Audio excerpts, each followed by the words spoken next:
Hi friends, welcome back to our channel Andhra kitchen Nirmal అండి.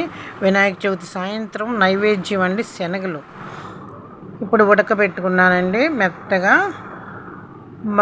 తాలింపు పెట్టుకుని వడకట్టుకుని తాలింపు పెట్టుకుంటున్నాను. కుక్కర్లో 2 విజిల్స్ వస్తే సరిపోతాయండి. ఉప్పు వేసుకోవాలి సరిపడా.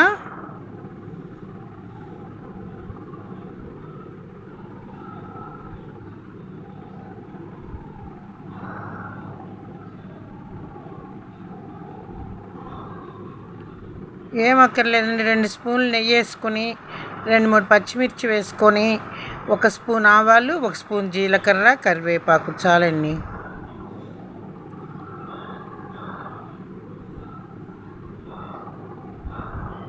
ఎండుమిర్చి కానీ పచ్చిమిర్చి కానీ ఏవైనా వేసుకోవచ్చండి.